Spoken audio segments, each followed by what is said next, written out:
Congressman Adam Kinzinger, one of those never-Trump Republicans, one of Nancy Pelosi's favorites. Kevin McCarthy calls him a Pelosi Republican. In any case, Adam Kinzinger insists that there is a huge difference between January 6th and the BLM and Antifa riots. Now, this is interesting because it's the first time someone is trying to actually get their head around an argument. They're trying to show why January 6th was a lot worse.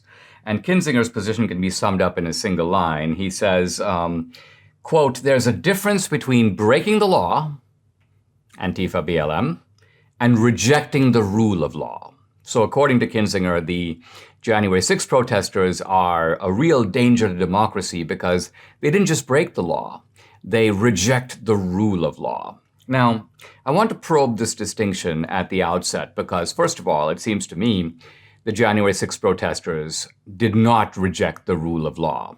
They did not reject the idea that we're living in a democracy. They don't reject the idea that the person with the most electoral votes should be in the White House. None of that. On the contrary, their question was, who did win the election? Who did authentically get the majority of electoral votes? That's not the same thing as rejecting the rule of law. That is having doubts about whether the rule of law was in fact correctly or authentically applied in the 2020 election.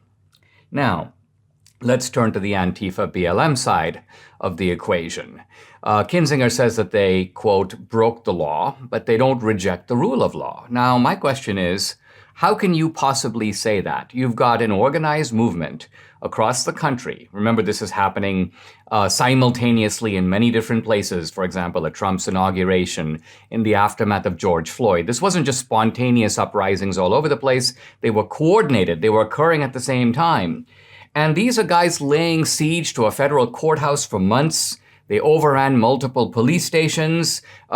They created autonomous zones, and they basically declared that they could establish their own laws within those zones, immune from the surrounding law in places like Seattle.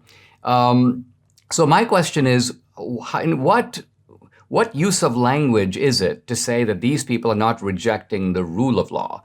They are claiming, are they not, to be a law unto themselves. They're claiming that, they use phrases like, by any means necessary. What does that mean? If not, we're going to do whatever it takes, and the law can be set aside. Now, interestingly, there is a report, which has gotten very little media attention by a group representing America's law enforcement officers. This is called the Major City Chiefs Report, the MCC report. And it looks closely at the Antifa BLM riots and gives us details about it that are very telling. First of all, it points out, we hear often in the context of January 6th, oh, these people, they attack democracy because they attack the Capitol building, as if the Capitol building is the sole symbol of American democracy. But wait a minute. The Antifa BLM rioters attacked the Supreme Court. Isn't the Supreme Court a symbol of democracy? They also laid siege to the White House. They burned historic St. John's Church. Trump had to be evacuated to a bunker. So why aren't the White House and the Supreme Court iconic public buildings that are equivalent symbols of democracy? Let's remember, the January 6th protesters did not bring in any guns. They didn't set fire to the Capitol. Their weapons, to the degree you could even talk about weapons, the FBI charging documents do talk about weapons, but what are their weapons? Zip ties? A flagpole? A baton? That's it. In one case, a guy's walking stick is claimed to be, this is a weapon, it's a deadly weapon. But contrast this with the 2020 riots by the left, which involved guns, in some cases automatic weapons, incendiary devices, lasers, paint bombs, fireworks, all used to torch buildings, hurt police officers, and destroy significant parts of major cities. Now, we hear about law enforcement officers who were injured in January 6th.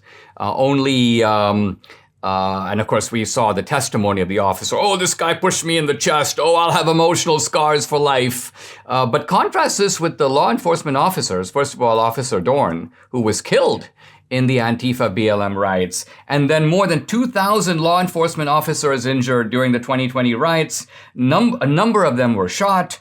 I mentioned David Dorn, who was brutally murdered while protecting his friend's shop. The only person violently killed on January 6th was the unarmed protester, Ashley Babbitt. Now, the January 6th event, the FBI is trying to prove was somehow coordinated, and there seemed to have been some small coordination, perhaps by groups like the Oath Keepers. But look at the national coordination of the Antifa BLM riots, because remember that if you remember those riots, the peaceful protesters would show up in the afternoon while the media was there. Oh, this is what CNN goes, mostly peaceful protests. But then they would tactically retreat as the sun began to set. Why? Because the violent protesters could then come out at night.